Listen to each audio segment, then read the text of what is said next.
a minha geração. Este país também é para novos e é por isso que recebemos em estúdio uma jovem médica especialista em radio-oncologia. Nasceu e viveu no Porto, mas foi em Ovar que passou toda a infância e até chegou a fazer parte de uma escola de samba. Filha de pai jornalista, mãe pintora, uma irmã designer, ainda não sabe muito bem porque é que foi para ciências. Todos os doentes que acompanha têm ou tiveram cancro, há quem lide bem em trabalhar com um ambiente pesado por natureza e há quem precise de fugas. A Mafalda é das fugas e por isso em 2017 começou o percurso em sexologia, que na verdade foi o primeiro amor dentro da medicina. Repensando, talvez tenha sido a sexologia que a levou a ser médica, muito pela influência do professor Júlio Machado Vaz. Criou a página MedSex no Instagram, fez o curso europeu de medicina sexual e juntou-se ao Comitê Europeu da mesma área. Uma coisa é certa, dentro desta área só partilha informação com evidência científica, conhecimento. Portanto, Mafalda Cruz, muito bem-vinda. Eu apresentei-te como radio-oncologista, mas também és sexóloga, uma prova muito evidente de que podemos ser várias coisas. É isso mesmo, e é isso também que eu quero mostrar, quero provar. Antes de mais, boa tarde, obrigada pelo convite para estar aqui, é um gosto. Sim, o meu percurso dentro da sexologia não é dos mais atípicos, porque eu começo por ser radio-oncologista, uma especialidade dedicada a 100% à doença oncológica, mas enquanto começava o meu percurso profissional nesta área, fui percebendo que havia uma grande lacuna relativamente à abordagem da sexualidade nos doentes oncológicos. Os doentes são tratados, felizmente na grande maioria dos casos são tratados com sucesso, e depois terão que viver com os efeitos secundários dos tratamentos que nós lhes fizemos. E dentro destes efeitos secundários temos muitos efeitos secundários a nível sexual. E as pessoas querem voltar à normalidade o mais possível. E não nos podemos esquecer da sexualidade. E então eu fui reparando que ninguém falava sobre sexualidade com os doentes oncológicos e fui fazer formação na área para completar essa lacuna. Mas quando olhas para o teu percurso, parece que a sexologia estava lá atrás e eu estou muito curiosa em relação a isto. De que forma é que foi a sexologia que te atirou para a ciência e para a medicina? Olha, foi muito por influência do professor Júlio Machado Vaz, que eu lia os livros, ouvia os programas, ouvia-o falar e ficava encantada.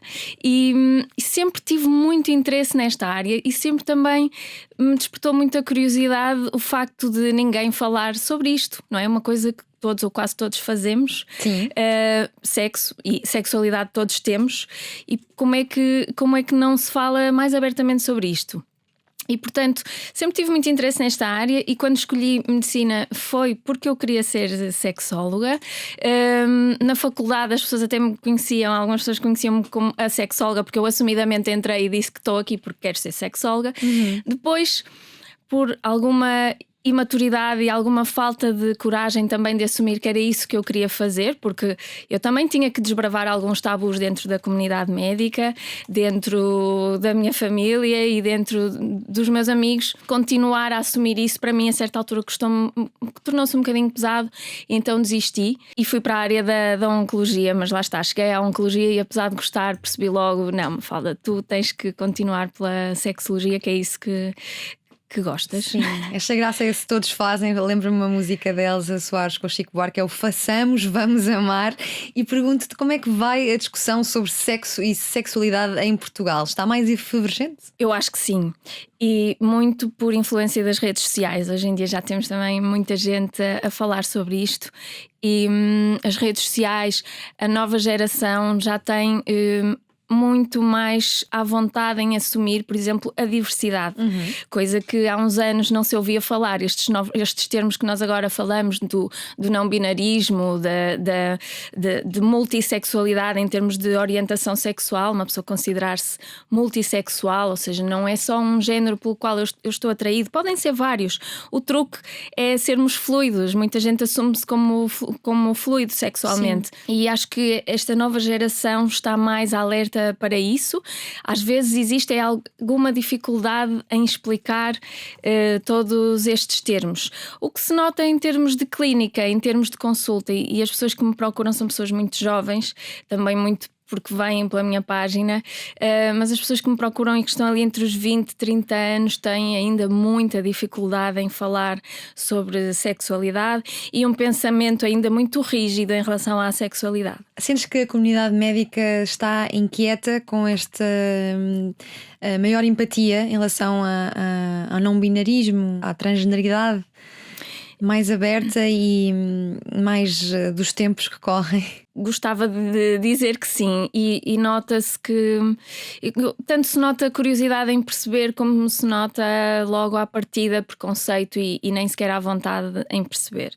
Os médicos sempre foram identificados como alguém de confiança e alguém com conhecimento e uma vontade de saber acima acima da média, não é? Os médicos sempre foram identificados também como uma pessoa de referência a quem o doente pode contar tudo e, portanto, eu acho que cabe aos médicos, e na minha opinião cabe a qualquer médico, pelo menos ter essa curiosidade de perceber estes novos, entre aspas, termos, não é? Que nem sequer são neologismos, são termos. Sempre existiram, mas agora estamos a dar nome às coisas também para fazer alguma pedagogia para que a empatia... Sem dúvida. Cresça, não é? Sim, e nós temos tendência a estranhar aquilo que não conhecemos, não é? E, portanto, nada como ir à procura, tentar perceber para conseguir compreender e auxiliar. Sim, e o que é que nós podemos fazer para que cada vez mais viva a sua sexualidade de forma livre, despodurada, sem julgamentos? Para mim começa tudo em casa e começa tudo com a educação sexual que os pais dão aos filhos. E eu agora que já estou a entrar na geração em que já somos pais, já começo a ter amigos e colegas que começam com essas dificuldades. Como é que eu vou explicar ao meu filho o que é uma relação sexual? E agora que ele perguntou-me como é que se fazem os bebés, isto ainda continua a ser difícil. Ainda se deve dizer que vêm cegonhas? Nada disso. Nada disso. O que se deve fazer é dizer sempre a verdade. O pai pôs uma sementinha na mãe? Nada disso. Então, isso no meu tempo eram estas as tuas explicações. Eram estas, não é? Às vezes nos livros da escola até vinha assim.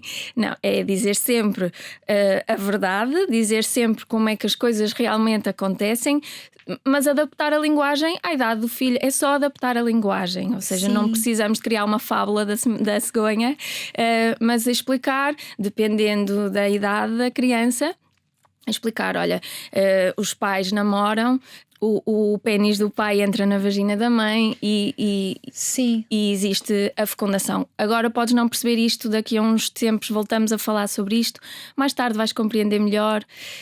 E eu acho esta influência da educação dos pais é tão grande e nós vemos isto. Os pais têm uma influência na sexualidade dos filhos muito maior do que o que julgam. E está nas pequenas coisas, ou seja, os pais não precisam de ter a conversa, não precisam de esperar que o filho comece a ter um namoro mais sério para ter a conversa, porque a atividade sexual muitas das vezes já começou antes de um namoro sério, não é? E a sexualidade não é só sexo, isto é uma chave muito importante, não é? E, portanto, nós devemos instruir os nossos filhos para perceberem inclusão, perceberem diversidade, consentimento, anatomia, reprodução, risco de infecções e prazer. Nós devemos instruir os nossos filhos em todas estas dimensões. Sim, eu li alguns, estou com pena de não me lembrar onde ou quem, dizer que se os pais não explicam aos filhos que o sexo é suposto ser uma experiência boa, como é que eles depois vão reconhecer as experiências más e que não devem ser. Esta questão do prazer é mesmo muito importante, porque o truque é esse, é as crianças e os adolescentes perceberem que a atividade sexual deve ser prazerosa, deve ser boa e, portanto, se está a acontecer alguma coisa comigo que não me está a dar prazer, é para parar. Sim, então pais, avós, menos pudor. Menos pudor, não é fácil. Não é fácil, não é verdade, mas começa em casa. Sim, e olha, o que é que a tua experiência nesta área te tem feito descobrir sobre a sexualidade dos portugueses? Excelente pergunta, Diana, porque assim, eu de facto continuo-me a surpreender e não quero com isto que as pessoas pensem que existe preconceito, não é isso. Eu, enquanto médica, enquanto sexóloga, nada me vai chocar e vou sempre compreender, mas enquanto cidadã continuo a achar que os portugueses, e eu não tenho base de comparação com outra sociedade, não é? Mas daquilo que eu vejo, os portugueses têm ainda uma sexualidade bastante centrada no homem e bastante centrada na penetração. E existe também um roteiro sexual rígido. O que é isto do roteiro sexual? É que as pessoas, quando iniciam uma atividade sexual, aquilo é rígido.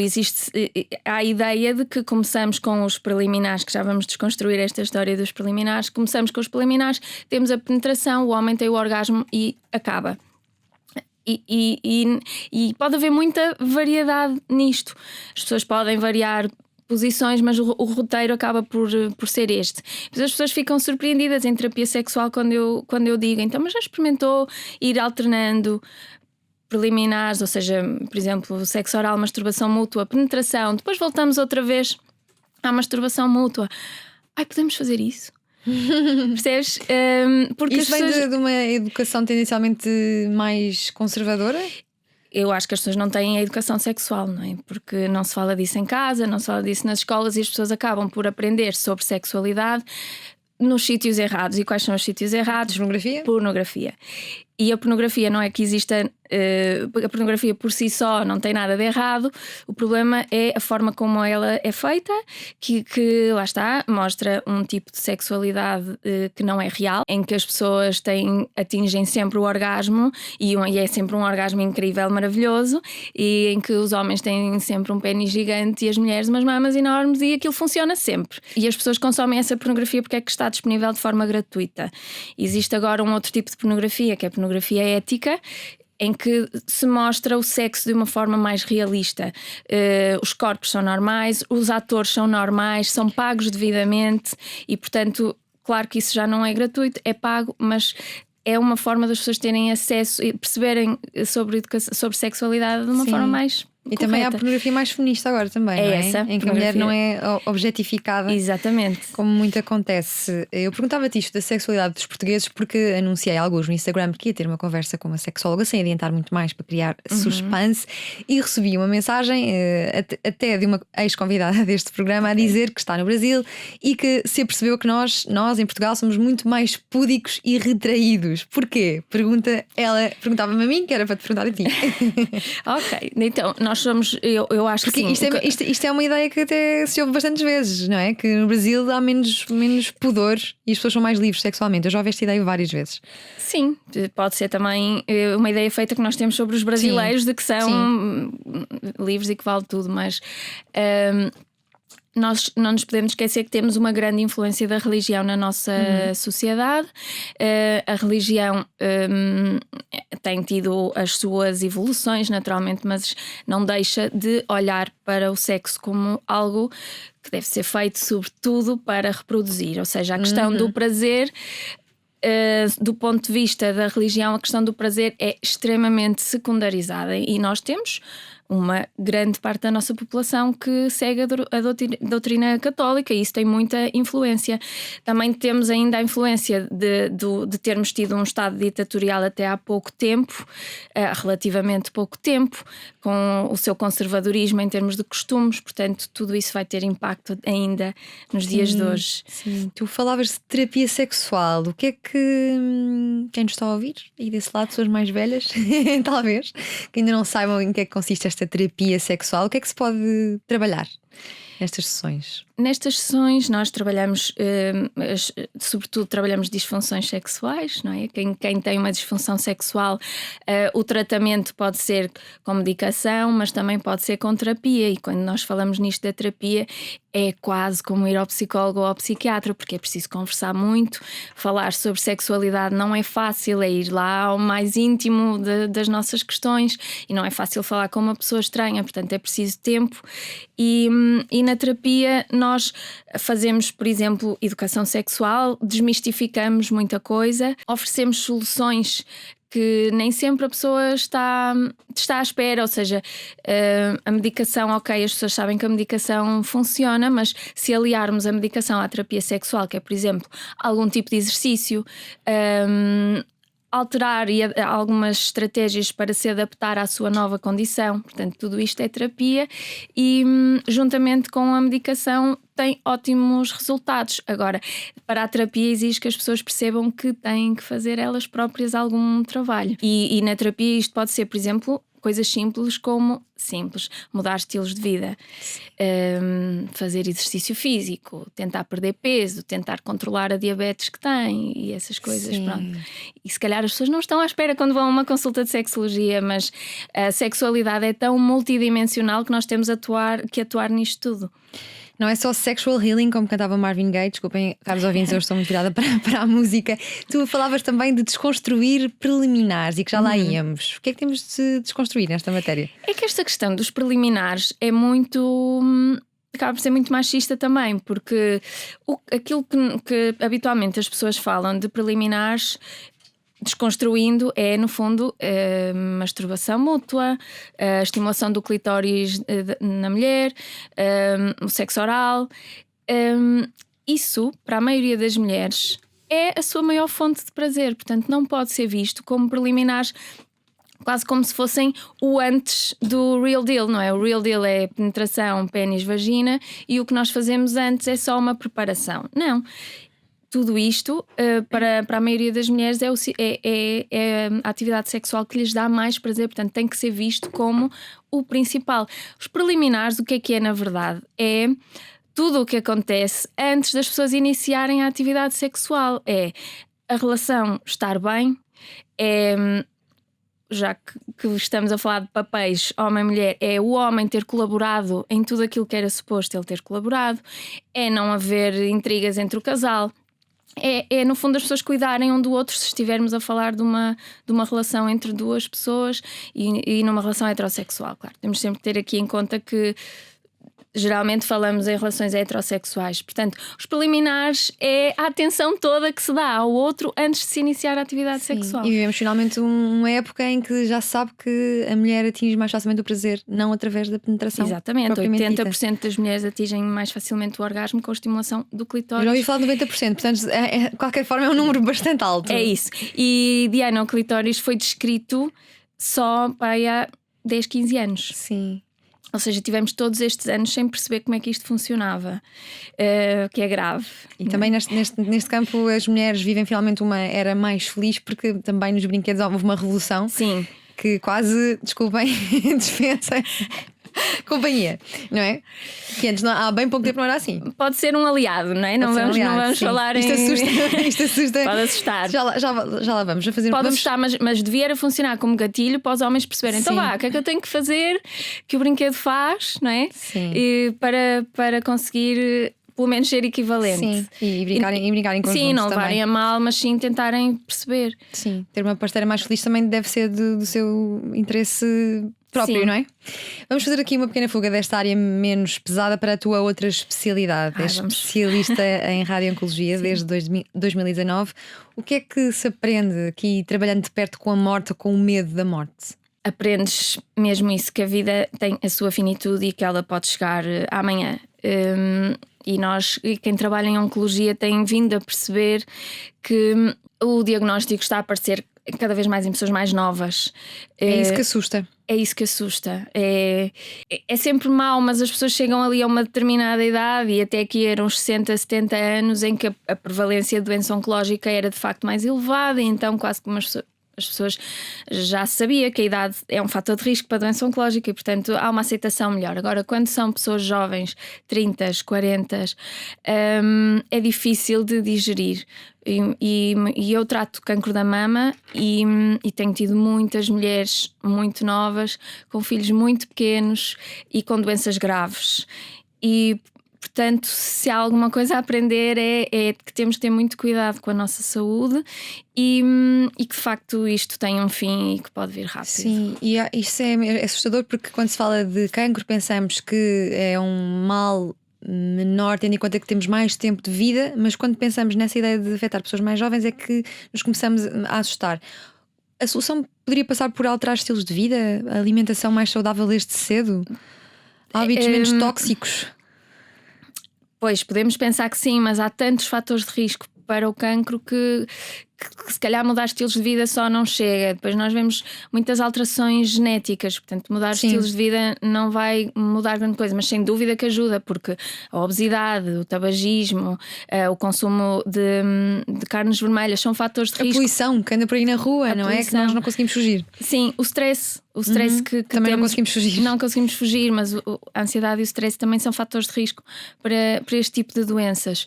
E mudar estilos de vida ajuda, não irá ser suficiente, porque há mesmo muitos fatores de risco para. Sim, e não raras vezes tenho ouvido pessoas dizer que descobriram cancro depois de estarem numa situação muito frágil psicologicamente. Achas que há relação? São gatilhos, esse stress agudo e essa depressão acabam por desencadear a coisa mais rapidamente. Ou seja, a predisposição já estava lá, não foi isso que causou, mas acelera. Sim, e trabalhando tu com cancro da mama e com sexualidade, aqui uma mistura bem explosiva, porque imagino que seja uma doença que afete profundamente a autoestima de uma mulher. Depois, como é que superada a doença, que é uma das que apesar de tudo tem mais cura, não é? Sim. Como é que depois superada se volta a viver uma sexualidade plena? Consegue voltar-se a viver uma sexualidade plena? Olha, consegue. Teoricamente consegue, mas é preciso adaptarmos muitas coisas. E o que nós vemos é que durante o período em que a pessoa está doente e está a fazer tratamentos, a sexualidade passa para segundo, terceiro plano. A sexualidade não existe, ou seja, não existe desejo sexual, que quando nós temos um diagnóstico de uma doença tão grave e que nos ameaça a vida, pomos tudo em perspectiva e portanto estamos ali numa tentativa de sobrevivência e não estamos a pensar em ter sexo, portanto é normal nessa fase não haver interesse sexual. E depois, quando os tratamentos terminam, as pessoas voltam a ter desejo, mas depois têm que lidar com os efeitos secundários dos tratamentos que fizeram. E no caso das mulheres e do cancro da mama, as cirurgias cada vez menos, mas as cirurgias ainda podem ser um bocadinho mutilantes, não é? Com a perda da mama, que é uma zona erógena e que contribui muito para a nossa autoestima. Depois, no caso de se fazer quimioterapia ou hormonas, as hormonas, por exemplo, são tratamentos que as senhoras fazem durante anos e, portanto, vivem com os efeitos secundários durante este tempo todo. No caso de se fazer quimioterapia, depois há a queda do cabelo, há muita secura vaginal, por exemplo, alterações gastrointestinais, não há disponibilidade nenhuma para ter relações sexuais. E fazendo radioterapia a mesma coisa, a pele fica diferente, ou temos a fadiga. Portanto, a nós profissionais de saúde cabe-nos duas coisas. Primeiro, conseguir sensibilizar os doentes e conseguir-lhes explicar que isto vai acontecer. E os parceiros e a família. E os parceiros, sim, sem dúvida. É muito importante envolver a família toda. Porque na mudança que vai acontecer, não é? É uma doença que afeta a família toda. E cabe-nos a nós informar, explicar às pessoas que efeitos secundários a nível sexual é que podemos estar à espera.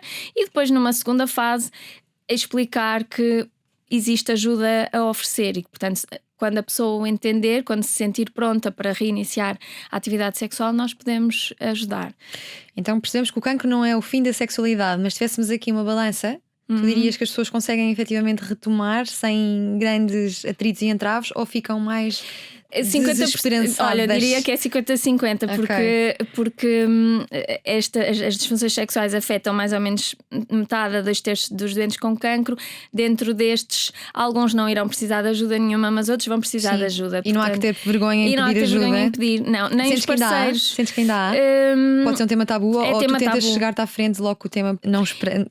Na fase em que eu apanho os doentes, que é antes de iniciarem a radioterapia, e quase sempre que eu trago o tema para cima da mesa, as pessoas agradecem muito eu ter falado sobre isto, mas que para já não estão a ter atividade sexual e não pretendem ajuda. Sim. Mas pelo menos ficam a saber que mais tarde, se precisarem, aquela médica falou com eles e que, portanto, podem ir lá tirar dúvidas. Olha, Mafalda, e o que é isto de pertencer ao Comitê Europeu de Medicina Sexual? O que é que este comitê trata? Olha, é um comitê europeu que é composto por médicos que têm mais algum conhecimento em medicina sexual, porque a medicina sexual não é uma especialidade em nenhum país da Europa, mas é feita por médicos de várias especialidades e, portanto, as pessoas juntaram-se e o que tentam fazer é criar algum tipo de regras, não é? Quem é que pode exercer, que conhecimentos é que as pessoas têm que ter para poder exercer sexologia e tentar criar algumas linhas de orientação também para os tratamentos. Portanto, aqui no comitê nós temos que fazer um exame bastante exigente e depois de passarmos a esse exame somos considerados aptos a exercer medicina sexual. Por outro lado, uma das grandes tarefas do comitê é promover a saúde sexual e fazer educação sexual. Mafalda Cruz, MedSex no Instagram, não se esqueçam de seguir, que aconselho. Conta-me lá, porque é que o ser humano trai? Uma questão que tu gostas muito de pensar para sobre. a qual ainda não encontrei respostas. É isso. Nem algumas ideias possíveis? Sim, temos ideias. Se formos a ver, o ser humano trai desde que há casamento, não é? Portanto, desde sempre. Traiu desde sempre. E então Já foi crime, em termos de adultério criminalizado. Sim. E então nós podemos questionar se isto sempre aconteceu e irá acontecer, porque é que ainda levamos tão a mal quando há uma traição, não é? Se é uma coisa tão frequente. E quando os cientistas nos dizem que o ser humano é tendencialmente não monogâmico, ou não é monogâmico. Não é todo, monogâmico, acho que só nós, em termos de mamíferos, só nós e os pinguins é que somos, e se calhar os pinguins conseguem ser muito melhor do que nós, não é? Sim, acho que porque, de facto, se formos a ver. Nós se formos a analisar as coisas de um ponto de vista mais biológico, nós não nascemos para continuar com um parceiro para o resto da vida, não é? E essa ideia de que agora me junto com esta pessoa e que esta pessoa vai preencher todas as minhas necessidades até ao final da vida é difícil. Em tudo da nossa vida nós gostamos de variedade, de surpresa, de encontrar algo novo, senão as coisas caem na rotina e tornam-se aborrecidas. E é igual com as relações, é igual com o sexo. Com o tempo, por mais que uma pessoa tente, a coisa pode efetivamente ficar aborrecida. E mesmo que não esteja aborrecida, mesmo que eu esteja numa relação que me preenche, ninguém está livre de estar num determinado contexto e da coisa se proporcionar. Ou seja, é mesmo muito fácil as pessoas caírem nessa tentação. Portanto, aquilo que mais confusão me faz é porque é que isto ainda é tão tabu e porque é que dá tanto dano a uma relação. Sim, achas que num país marcadamente católico, como já falámos, a monogamia precisa de ser desconstruída? A monogamia precisa de ser muito conversada entre o casal para as pessoas perceberem se estão ambos na mesma página. E existe um conceito também que foi trazido, que foi levantado por um investigador que é o Savage, ele tem uns podcasts também, que é o monogamish.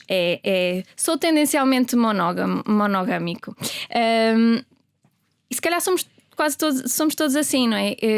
Eu acho é que as coisas têm que ser muito bem conversadas entre o casal, definir limites, definir várias coisas, como olha, se acontecer, queres saber, não queres saber. Cada casal faz o seu próprio acordo, não é? Sim, agora a traição sem o consentimento da outra, a traição pela calada é que não, porque temos a outra pessoa que está numa situação muito inferior e injusta. Sim, e aí entra aquele termo que está a ganhar força, que é a não monogamia ética, que apesar de tudo em Portugal continua bastante. Não há casos, não há casais que. E que é difícil. Eu estive há pouco tempo no Brasil e vi várias notícias de atores muito conhecidos a dizer: nós temos uma relação aberta, uma relação não monogâmica ética, assumimos que podemos estar com outras pessoas, cada casal tem o seu contrato. Aqui em Portugal não me lembro assim nenhum exemplo. Não, e sempre que eu falo disto tenho muita dificuldade também em que as pessoas compreendam o que é que eu estou a tentar dizer. No fundo se temos uma coisa que sempre aconteceu e que vai continuar a acontecer, se calhar os casais não devem ver isto como como algo fatídico para a relação, mas sim como algo que acontece. Vamos conversar, vamos definir os nossos termos, os nossos limites, o que é que para mim é aceitável e não é, e encarar isto de uma outra forma. Agora, a verdade é que isto é tudo muito bonito falado, quando é connosco é mais complicado. Mas achas que os casais monogâmicos, o que é que podem aprender com os casais não monogâmicos? Talvez a desconstruir o sentimento de posse, porque muitas vezes é isso que está por trás do facto de não queremos que uma nossa a guarda humana, não é? Não fuja. Sim, mas pensar também que se calhar uma traição até pode fazer bem ao casal, não é? Ou alguém que esteja com muita vontade. Mas aí traição é incorreto. Traição é incorreto, exatamente. Nesse caso. Começámos com esse termo de trair. Uma pessoa entrar numa relação não monogâmica. Porque o que está por trás da traição é posse, ciúmes. Porquê é que nós temos ciúmes? Temos ciúmes, é isso, porque temos essa ideia também de uma relação para a vida e de que aquela pessoa nos tem que preencher em tudo e mais alguma coisa, não é? E às vezes é preciso deixar ir. Sim, na tua experiência de consultório, achas que podem existir paixões excessivas ou ligações inapropriadas? No sentido de abusivas, por exemplo. Doentias, por vezes. Sim. E relações que funcionam muito à base da discussão também, que não é saudável. Às vezes também o conselho que eu dou é conversem sobre estes temas antes disto ser um problema para vocês, ou seja, antes é algo que me está a começar a incomodar. Vamos já falar sobre isto e não pôr as culpas para a outra pessoa, é dizer, olha, na minha opinião, eu acho que tu estás a dedicar menos tempo à nossa relação. Será da minha cabeça? Passa-se alguma coisa? Em vez de uma pessoa começar a criar histórias e bichinhos na cabeça e depois a quente reagir a discutir, assim não vamos a lado nenhum, não é? Pode existir dependência sexual que leva uma pessoa a manter-se numa relação abusiva, por exemplo? Sim, os motivos para uma pessoa se manter numa relação abusiva podem ser vários. A dependência sexual é uma delas, a dependência financeira, a dependência do status social que a relação dá. Mas a parte da sexualidade, sim, também se vê algumas pessoas que não saem dali porque o sexo é tão bom e a relação não lhe faz nada bem, mas o sexo é bom e, portanto, mantém. É por isso que eu insisto na ideia dos brinquedos. Não há como ficar numa relação por dependência sexual quando já há alternativas. Esta tua vontade de termos pessoas mais livres sexualmente, achas que tem que ver algo, com os valores pelos quais foste educada, os valores de Abril, contavas-me? Exatamente, sim. Pessoas mais livres em tudo.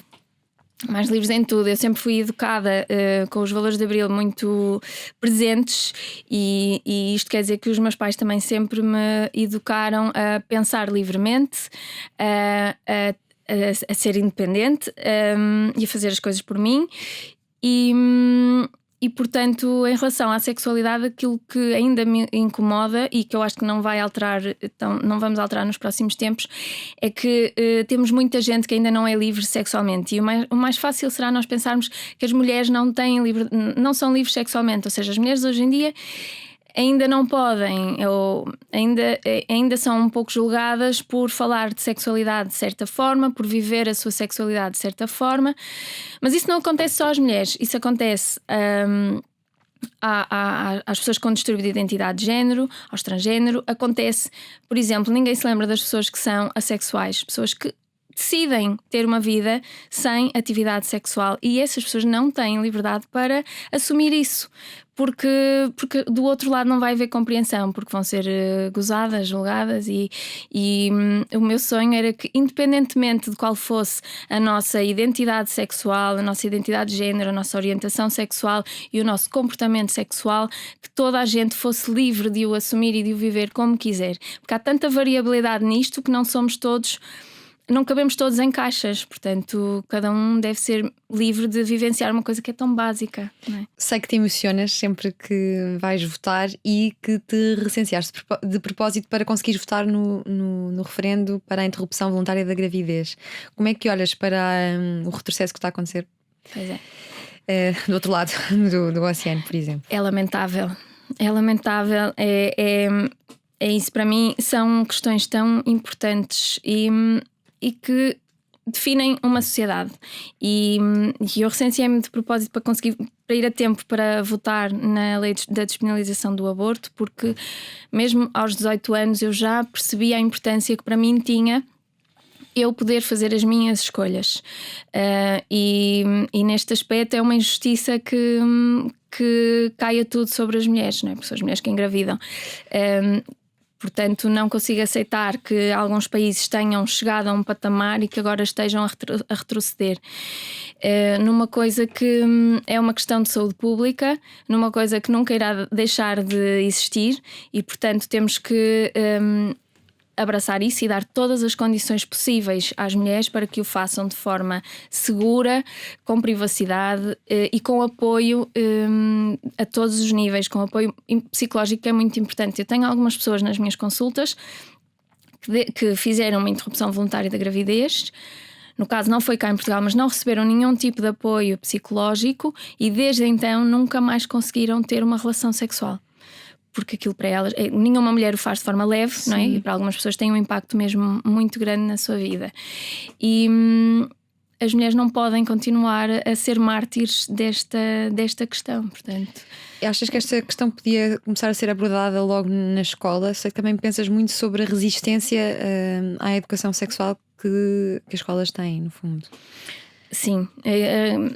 esta questão da interrupção voluntária da gravidez, sim, sem dúvida, que deve vir desde cedo, das pessoas perceberem que têm essa liberdade de escolha e que isso não faz com que aumente a percentagem de interrupções da gravidez em Portugal, mas sim, queremos apenas fazê-lo com todas as condições de segurança. Nas escolas temos resistência por parte dos pais e temos também alguma resistência por parte dos professores que legitimamente consideram que não têm as ferramentas necessárias para instruir as crianças e os jovens da forma mais correta. Já temos linhas de orientação internacionais que ajudam as escolas a fazê-lo, a instaurar estes programas, mas, na minha opinião, a carga não deve ficar toda sobre os professores e deve haver pessoas com formação em sexualidade a fazer este tipo de formação aos jovens. Sim, eu sei que também és atenta a questões sociais, como a precariedade que os jovens enfrentam hoje em dia, a crise na habitação, as desigualdades sociais e de género, a glamorização do excesso de trabalho. Tudo isto afeta a nossa vida sexual ou a nossa falta de líbido? Sem dúvida, Diana. E a vida que nós temos hoje em dia, e sobretudo os jovens com a precariedade, os jovens multiplicam-se em trabalhos, desdobram-se em trabalhos e têm segundos e terceiros trabalhos, não descansam. E em sexologia temos um modelo que explica muita coisa que se chama Dual Control Model, e este modelo mostra que para nós começarmos a atividade sexual nós temos aqui um equilíbrio e que temos hormonas e neurotransmissores responsáveis por mecanismos que travam a atividade sexual e outros responsáveis por nos libertarmos e iniciarmos a atividade sexual. Portanto, fazendo a analogia para um carro, temos os travões e o acelerador. Os travões, os neurotransmissores dos travões são aquilo que nos permite no nosso dia-a-dia não estarmos excitados sexualmente e não estarmos aqui todos a ter atividade sexual, é porque temos os travões ligados. Mas é necessário, no momento certo, largar os travões e acelerar. E quando as pessoas estão num stress permanente e numa ansiedade permanente, chega a altura de quererem iniciar a atividade sexual e não conseguem, porque estão ansiosas, estão estressadas e o desejo sexual é a primeira coisa a desaparecer. Sim, não é? E uma possível solução, o que é que pode ser? Agendar o sexo ou manter a ideia de que o sexo deve ser espontâneo? Agendar o sexo é um tratamento para isto, mas a solução será a prevenção destes problemas e, portanto, terá que ser a um nível nacional, terão que ser as nossas políticas, os nossos políticos governos. Estão a prejudicar a sexualidade dos portugueses. Estão sem dúvida. E eu percebo que não estejam alerta para isso, mas deixamos aqui o alerta. Prejudicam tantas outras coisas, entre as quais a sexualidade, mas as pessoas não terem, por exemplo, tempo livre, e eu falo no ócio, não é? Porque as pessoas às vezes têm vergonha de dizer que têm tempo livre e que gostam de ter tempo livre, porque nós somos instruídos a trabalhar e que o trabalho vai recompensar. Mas, adivinha, o trabalho não compensa, porque as pessoas trabalham e continuam a trabalhar imenso para conseguir pagar a renda da casa, que é enorme. E, portanto, a nossa geração está numa encruzilhada porque não tem direito ao tempo livre. E o tempo livre seria espetacular para as pessoas refletirem, para as pessoas terem os seus projetos pessoais e para as pessoas terem o seu próprio desenvolvimento pessoal e se sentirem realizadas. Com isto, a sexualidade automaticamente melhora. E sobre o sexo agendado, quais são os benefícios? Pode ser estranho para algumas das pessoas que estão a ouvir. Agendar sexo? Como assim? Para as 9 da noite ou às 8 da manhã? É mesmo isso, agendar. Há pessoas que podem pôr mesmo no telemóvel e é um daqueles conceitos que eu sei, primeiro estranha-se, depois entranha-se, porque agendar o sexo pode parecer estranho, porque nós fomos instruídos a olhar para o sexo como algo que deve ser espontâneo. Mas, seja ele espontâneo ou não, é sempre bom. Portanto, o sexo que acontece espontaneamente não é necessariamente melhor do que o que é agendado. E com o dia-a-dia que nós temos hoje, e isto sobretudo em relações mais longas, as pessoas entram na rotina, entram num certo aborrecimento, as pessoas estão cansadas, têm filhos e chega à noite e a última coisa que querem é ter uma relação sexual. Portanto, se estamos à espera que a espontaneidade apareça, corremos o risco dela nunca aparecer. E isto não tem problema se as pessoas não tiverem relações sexuais, ok, mas se isto causar ansiedade para o casal, então devemos fazer alguma coisa para mudar, porque existem muitos casais sem sexo e que estão felizes, e não é nesses que nós vamos intervir, é nos que não têm sexo mas gostavam de ter mais.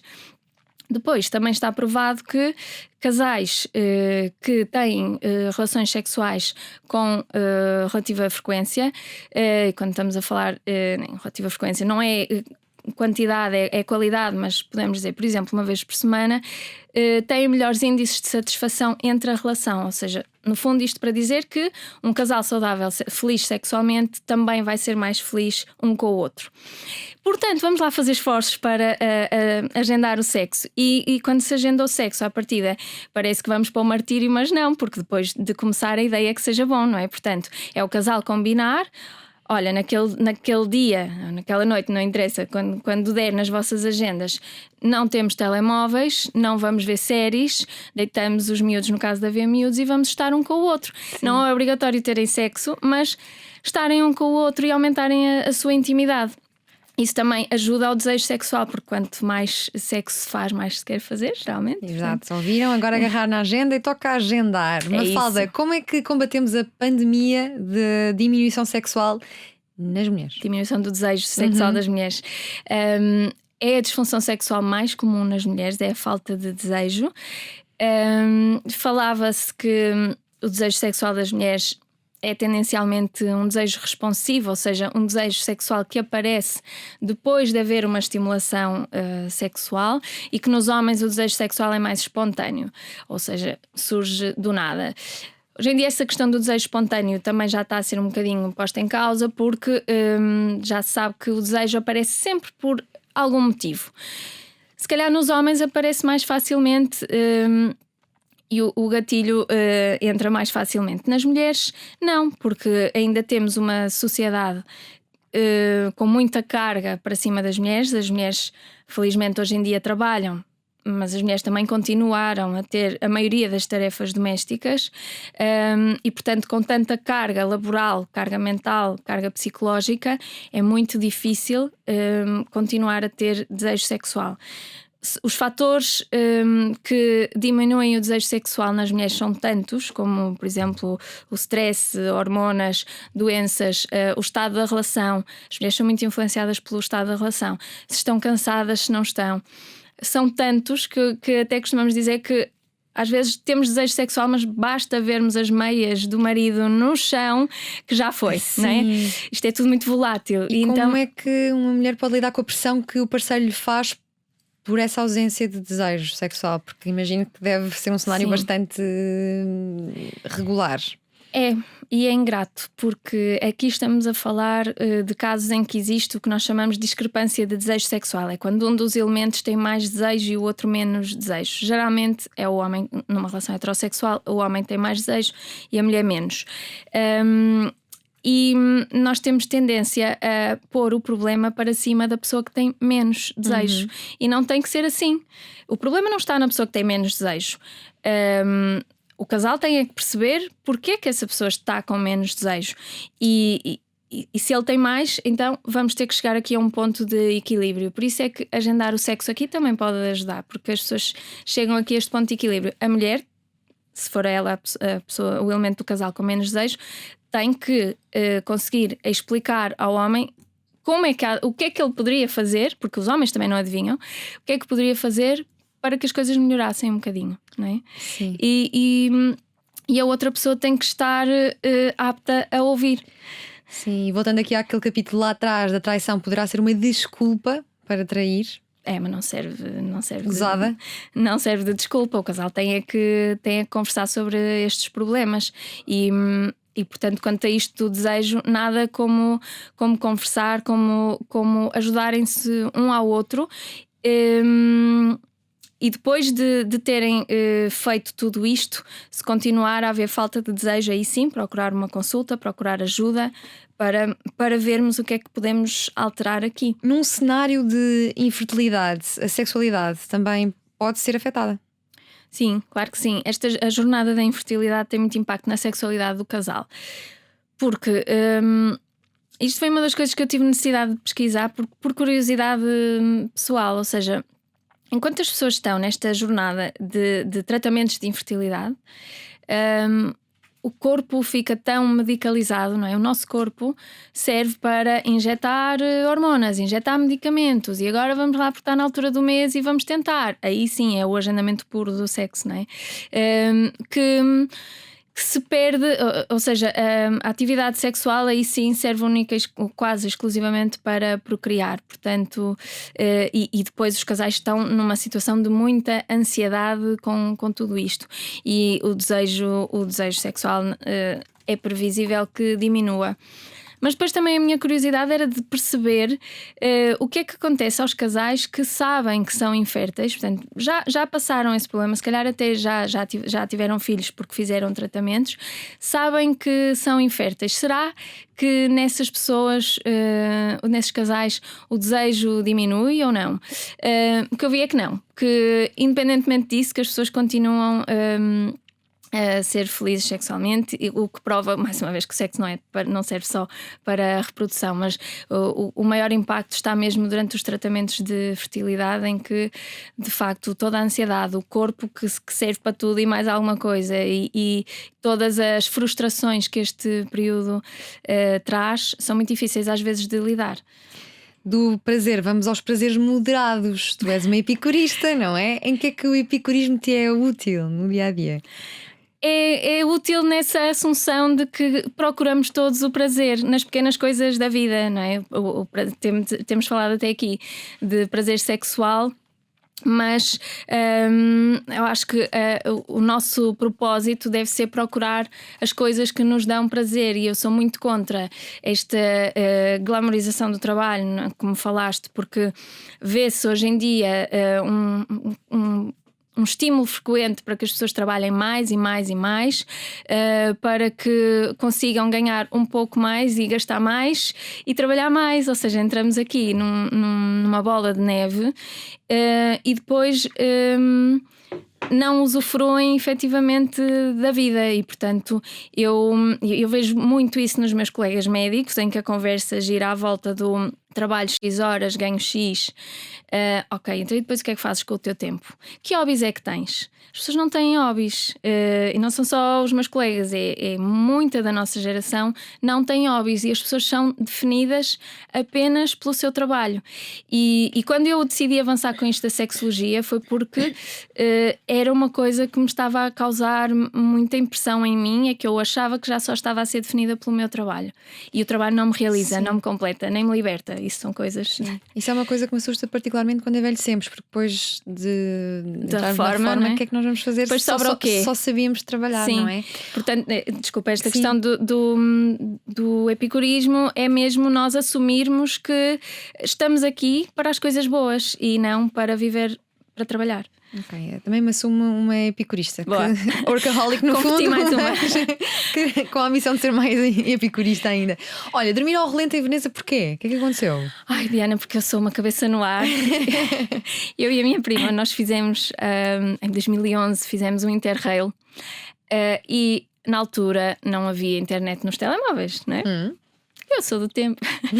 Não havia internet nos telemóveis. Então, nós no Interrail, de uma cidade para a outra, reservávamos o hostel. E o que aconteceu foi que nós íamos chegar a Veneza de comboio muito tarde e confundimos o dia, ou seja, nós achávamos que íamos chegar, que a viagem ia ser à noite e que íamos chegar no dia a seguir, portanto só tínhamos hotel para o dia a seguir. E chegámos, imagina, meia-noite, 1 da manhã, e Veneza completamente vazia. E chegámos à porta do hostel, o hostel fechado, e nós aí percebemos que a reserva só estava feita para o dia a seguir. O que é que fazemos? Estamos cansadas, vamos dormir. E então dormimos ao relento. E foi tão bom. Olha, a minha prima estava cheia de medo, eu adorei. E Veneza vazia também deve ser uma experiência em tantos, porque está sempre cheio de turistas, sim, não é? Sim, foi lindo acordar com os pássaros, acordar com. Sim, às vezes vale a pena. Temos Sim, cabeça no ar, é isso. coisas diferentes. Viveu 4 anos no Porto para tirar a especialidade. Por lá partilhou casa com 5 finlandeses de Erasmus. Adora ler e ir ao cinema sozinha. Já dormiu na rua em Veneza, fruto de ser cabeça no ar. É introspectiva, adormece a refletir sobre questões como porque é que traímos, como diminuir a pandemia de falta de desejo sexual das mulheres, porque é que temos sexo ou o porquê da resistência à educação sexual nas escolas. É feminista, epicurista, leitora encantada e pseudocrítica gastronómica. Tem um sentido de justiça apurado e uma grande capacidade de empatia que ficou aqui hoje à vista. Rege-se pelos valores de Abril, que sempre estiveram muito presentes na história da família. Emociona-se sempre que vota e recenseou-se propositadamente para conseguir votar no referendo para a interrupção voluntária da gravidez. Interessa-se pelo direito das mulheres, pela inclusão, tolerância e pela liberdade de escolhas. E já que falamos em liberdade, inquieta-se com o facto de algumas pessoas ainda se sentirem coibidas de vivenciar a sua sexualidade de forma livre, despudorada e sem julgamentos. É essa a sua luta. Nós, por cá, continuaremos a acompanhar esta e outras lutas da Mafalda Cruz, MedSex, atualmente ao serviço do IPO do Porto, que nos fez companhia na última hora na Antena 3 e na RTP3. Mafalda, muito obrigada. Obrigada, até à próxima. Mafalda por causa do Quino. Do Quino, exatamente. Que maravilha. O que vamos fazer?